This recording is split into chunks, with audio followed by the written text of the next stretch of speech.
Welcome to this explainer. Today we're stepping into a truly profound space.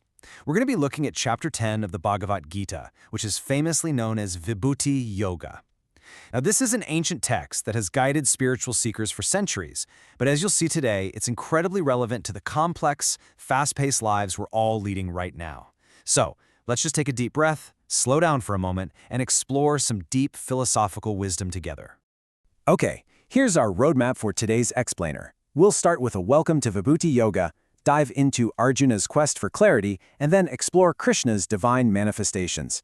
After that, we'll see how Vedanta applies to modern life, hit our ultimate key takeaway, and wrap up by continuing the spiritual journey. Let's get started. Welcome to Vibhuti Yoga, understanding divine manifestations. Let's break those terms down right off the bat. The word Vibhuti translates to special divine manifestations. Basically, it's the extraordinary expressions of the infinite showing up right here in our finite, everyday world. And yoga, as many of us know, means union or a spiritual discipline. Chapter 10 is absolutely crucial because it acts as a bridge. It's the bridge between abstract philosophical knowledge and a lived, everyday devotional experience. It's all about seeing the divine not in some far-off, untouchable realm, but literally right in front of us. Moving on to Section 2, Arjuna's quest for clarity, the human dilemma. So, how can I recognize the divine in the everyday chaos of the world? I mean, really ask yourself that question for a second. This is exactly what Arjuna is asking here. He isn't asking Krishna for some dense, abstract mythology. He is practically pleading for real-world guidance. He's overwhelmed by his circumstances, much in the same way we get completely overwhelmed with our daily tasks, our jobs, our lives, and he just wants to find some clarity amidst all that noise. Because Arjuna's ultimate goal is seeking continuous remembrance of God through daily perception. He wants to know exactly where to direct his focus. In a world full of endless distractions, what specific qualities or what elements in nature or human character should he actually meditate on to stay spiritually grounded? He needs tangible anchors to keep his mind steady. And honestly, don't we all?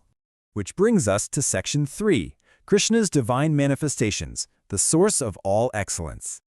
Now, Krishna's response here is brilliant. He doesn't just wave his hands and say, "I am everything," which, let's face it, would be way too abstract for the human mind to grasp. Instead, he gives Arjuna specific anchors. He says that among words, he is Om, among rivers, the Ganga, among mountains, Meru, among lights, the sun, and among warriors, Rama. Krishna is using these beautiful Sanskrit concepts, not as an exhaustive list, but as representative examples of his infinite splendor. The idea is that whenever Arjuna sees the brilliance of the sun or the sheer majesty of a mountain, he is meant to instantly remember the divine. But it goes so much deeper than just physical nature. The divine is actually the root of all human psychological and emotional excellence.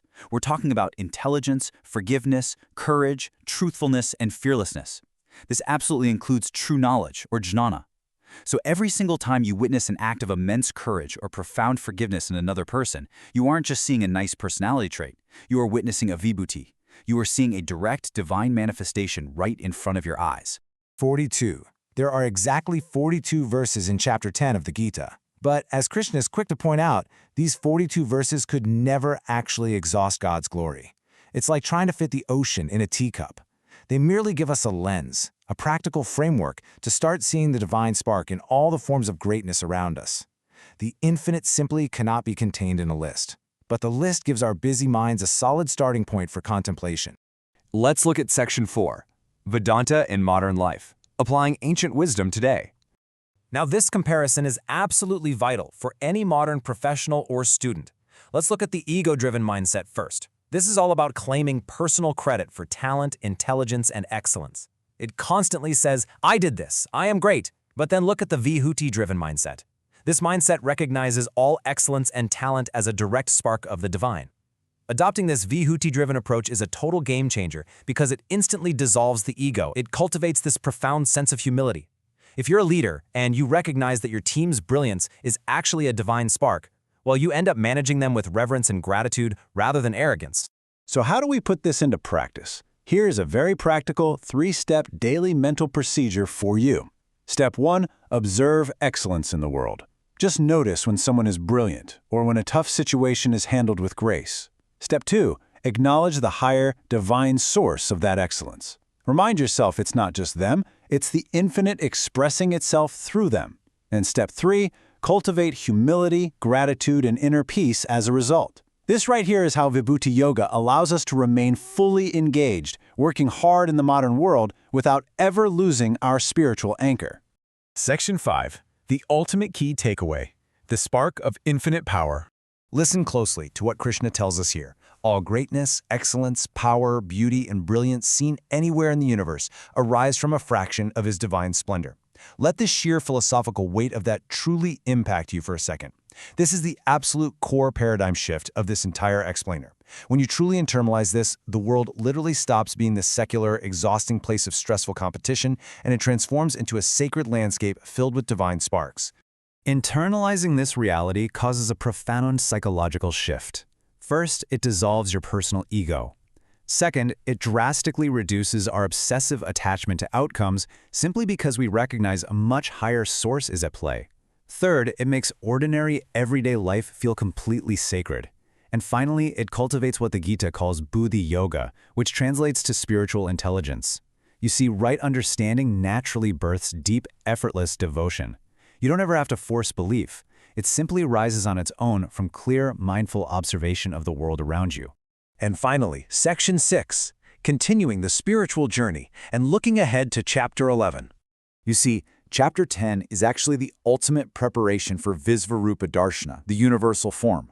Think about the beautiful logic here. By first practicing seeing God in the tiny fragments of excellence all around us, Krishna is perfectly preparing Arjuna's mind, and by extension, our minds, for the completely overwhelming direct vision of the universal reality that he's going to reveal in the very next chapter. We have to learn to see the divine in the small parts before we can ever hope to comprehend the whole. So as we wrap up, I want to leave you with this provocative question to ponder today. Where will you find the extraordinary in your daily routine? Seriously, look for that spark of excellence, that vibhuti, in your colleagues, in your family, maybe in a quiet moment out in nature, or even in a sudden moment of inner courage within yourself. The divine is out there, just waiting to be recognized. Thank you so much for joining me on this deep dive through Chapter 10. Stay curious, stay focused, and I will see you in the next explainer.